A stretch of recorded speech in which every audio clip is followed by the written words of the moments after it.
What's up YouTube, Amy's Bro here. For this video we are going to be talking about, not necessarily reviewing or not anything of that, we're going to be looking at this movie. Yeah. Akira. A movie from 1988. And I'm sighing only because of one thing. This was the movie I was asked by a friend of mine to review. I probably should have told him to go stick his head in the sand, because it's like, how do you review Akira? How do you do the godfather of anime in this country justice? How do you do the movie that is responsible pretty much for, Techno Man getting here, Sailor Moon getting here, Toonami being a thing, Viz Media, Funimation. Oh, if you think about it, all these anime distribution companies write stuff when they're around. They might still be. All these distribution companies that do anime, in many respects, have to thank Akira, because if this movie doesn't do anything in this country, we don't have what we have today. Do you understand that? That's how important this movie. That's why I don't know if I can do a legitimate review of the movie, and more or less just talk about its importance and try to give maybe a little bit of the story and talk about the animation then versus now, and just to give you an idea of where we have come. You know what I'm saying? Because think about this. In 1988, right, what animes did you really know about? Probably not. Okay, you could tell me what was it? Voltron was an anime or something? But, okay, forget that. What anime was around in the US that everybody knew about that was mainstream? Chances are you'll probably answer nothing, right? Okay. So think about, it's the late 1980s, okay? We got this movie coming out. It comes out in theaters over in Japan, and it does a shit ton of money, okay? But when the movie eventually makes its way here, and of course, I forget if at the time you had to see it through Columbia, so maybe, but think about how important this movie is, because everybody sees it and they go, what the fuck? Because they don't know what it is. Who knows what anime is at this point, like I said. So it does what it does, and then all of a sudden people start going, okay.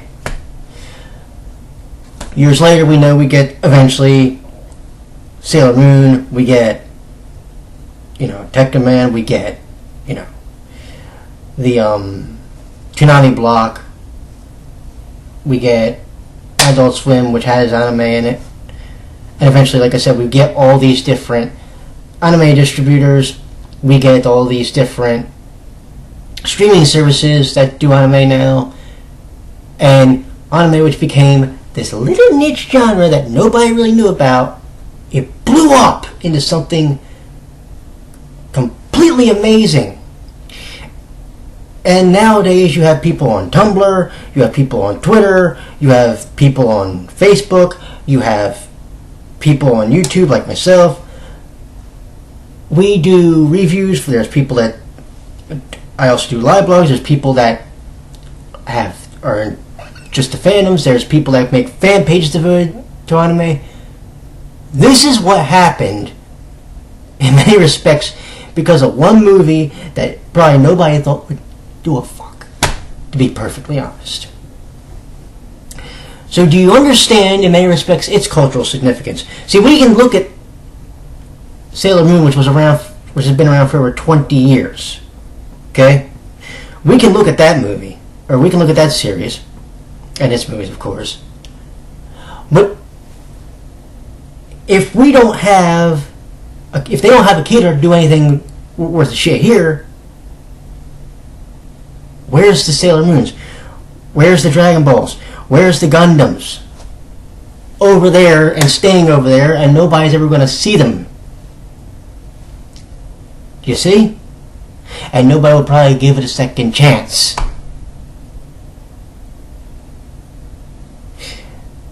When Akira came out, and of course, and the Sailor Moon also helped, obviously, with its, because it was also in many ways important, but for different reasons. You have to then think, where do we go from here? Look where we are in 2014, 2015.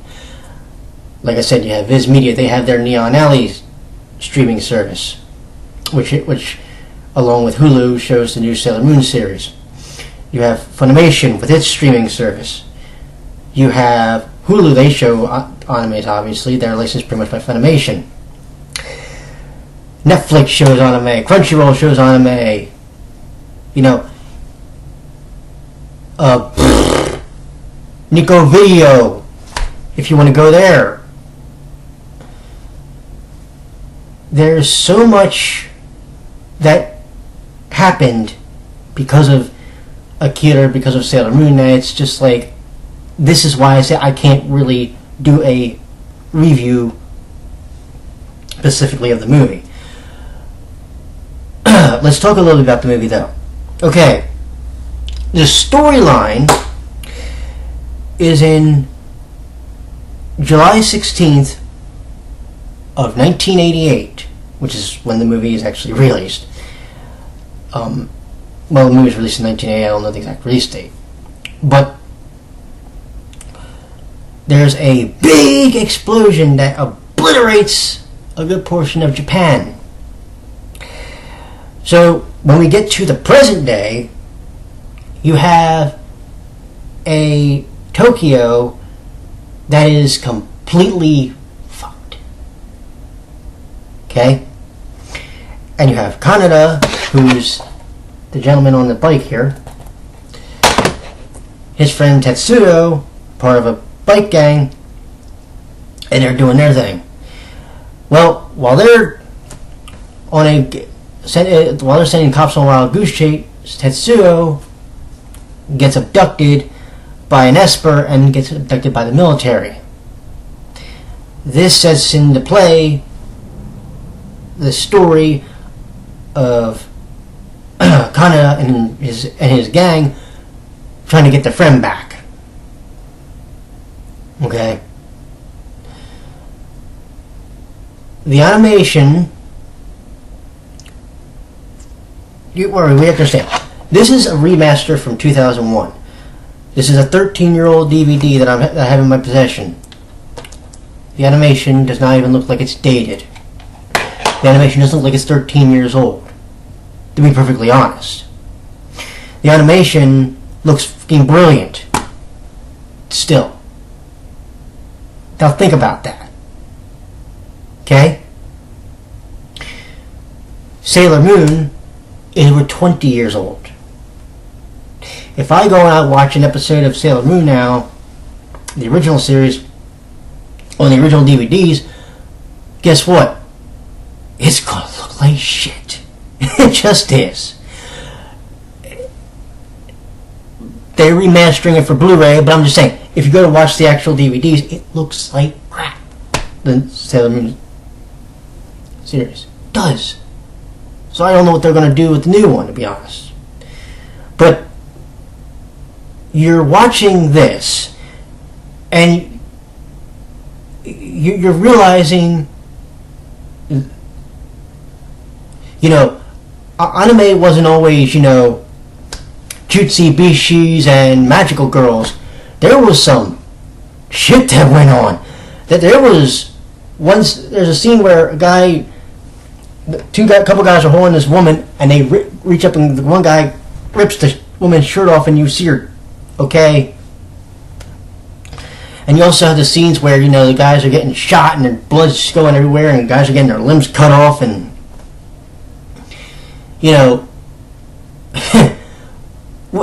in the old Columbia House adverts, when they were saying, this isn't your normal Saturday morning cartoon, they were right. because this movie is actually rated by the Motion Picture Association of America R. Okay? I just want to put that in perspective here. So, if you were a parent, you took your son or daughter to see this movie, and they're wondering why the guy just got his arm cut off, and you can see the blood going everywhere. Yeah, there's why, because they weren't pulling punches. Shit. You were lucky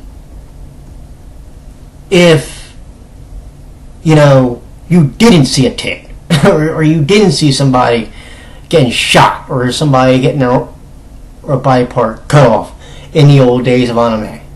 I want you to put that in perspective now, okay? Because in the late 80s, the early 90s, with Akira, Ninja Scroll, even the OVA for Ninja Gaiden, okay? The Street Fighter movie with the famous shower scene, which no matter what version you get, I have the one version, it's still censored. You know the scene I'm talking about, too, the one with Chun-Li. But this was not the cutesy, whimsical, magical fantasy world that we live in today, in some cases with anime. Now, don't get me wrong. There's a lot of really, really good ones that are like that we're going to be going over in the next couple of weeks. But when it came to the late 80s, early 90s, you didn't have a lot of that. What you had was movies and OVAs that were gritty, that were bloody, that were violent. There weren't that many really kid-friendly ones back then. You had a couple. Because you had Little Nemo that came out, which bombed, by the way, in the box office. Guess what kicked the shit out of it? Kiki's Delivery Service. Okay? You have Nausicaa Valley of the Wind. You have Castle in the Sky. You have Howl's Moving Castle. You have all these other movies that came out back then. Not all of them came out in the, in the 80s. Some came out more recently, but my point is, what we had was we were starting to see that cartoons or animation didn't always have to be kid-friendly. You didn't have to be PG all the time. You could show something, you could do something that was a bit more physical, a bit more violent, a bit more real in many cases. Yes, okay, the story is a bit more supernatural than I'm telling you, but you have to understand, again, this is where it was starting. This is where we, as the anime culture, started. I started a little bit later. I started about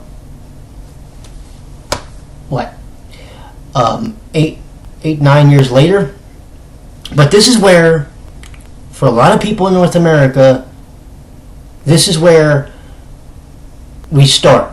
This is where anime becomes something. Now, the thing was, back then, it still was only about that big. Okay? It's not like it just blew up overnight. It blew up overnight, started blowing up because eventually you get to the point where you have Columbia House going, you know what? We're going to start an anime club. Then you get to syndication where you get, the Sailor Moon, the Dragon Ball Z, you get the Gundam, okay? You started getting those. And because of, Cartoon Network, it really starts becoming something. Because of Toonami. And now, Toonami's back and it's doing its thing, and, It's now running from 11:30 to 6 a.m. in the morning. I remember when it was 12 to 5. But you can look at Akira as one of the reasons for this. Because again, if we don't have Akira doing what it did, you're not watching it.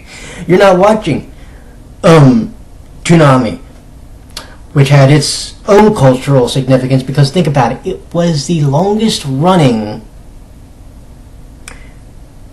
in like one succession. I think it was the longest running section of the Cartoon Network. Okay, think about that.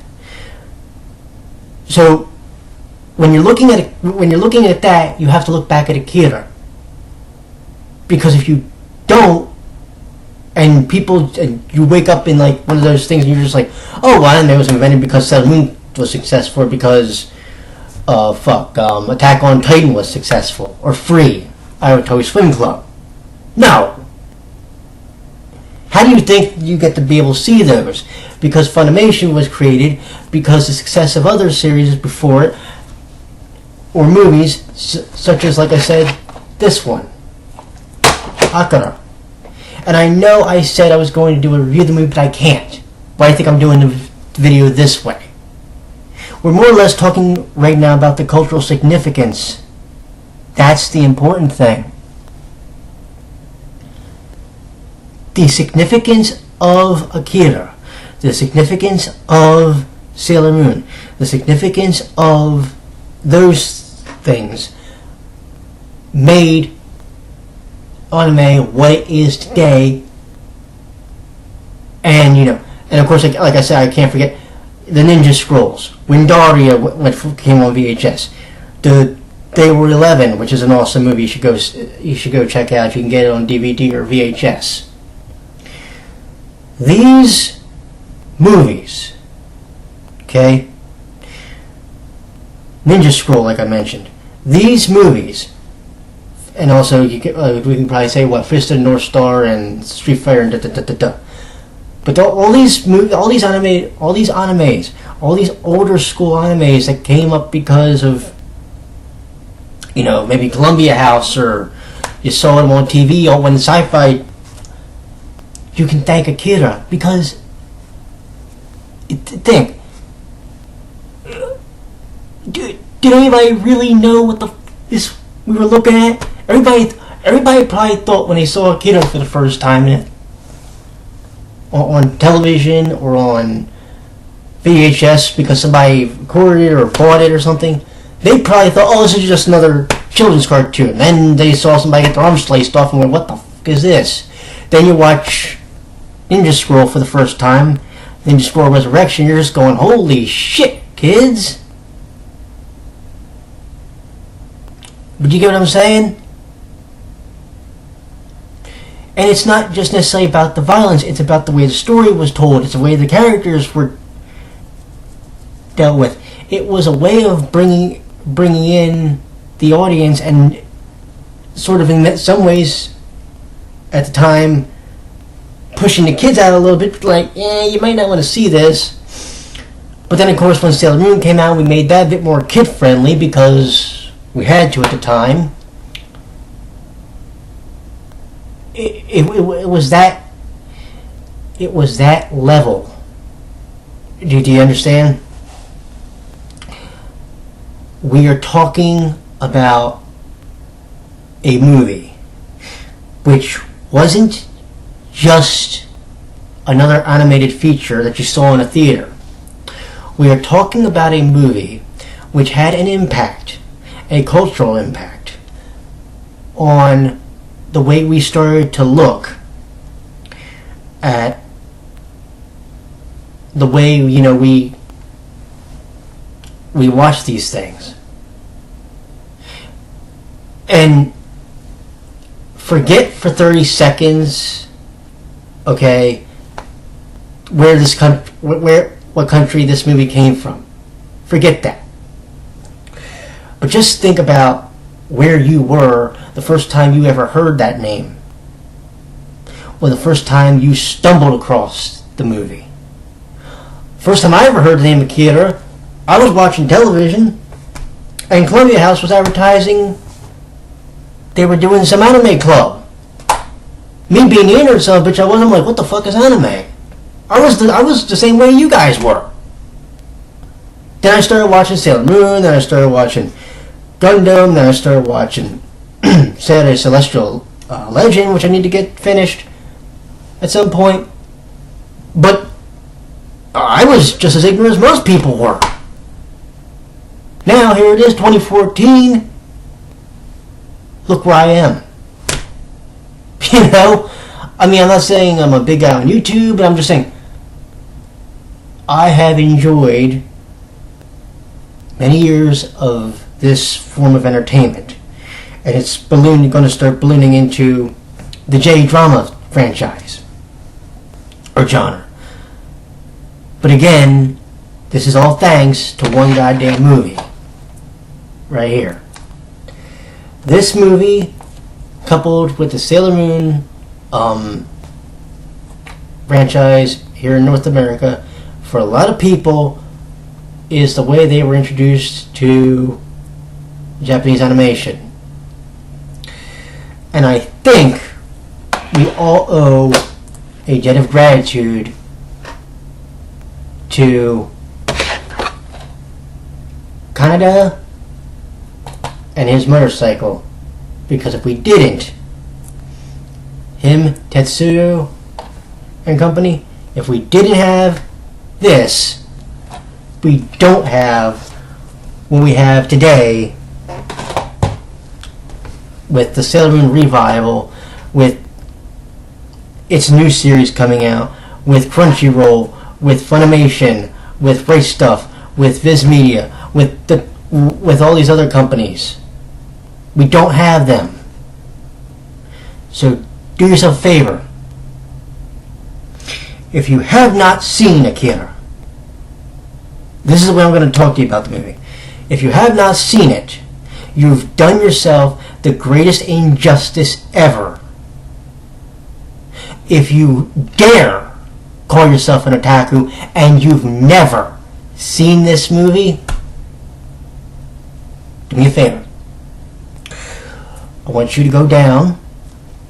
I want you to go find a local video store, or I want you to go on Amazon. I want you to go buy this movie right now. And buy the physical copy. Don't stream the goddamn thing. Don't bootleg it. Buy the fucking thing. Because I want you to understand what you're watching today is because we have Akira to thank. And on that note, I'm going to end this video. I might make another one in a minute. But until then, my friends, you have a wonderful evening. And I will talk to you all later. Take care.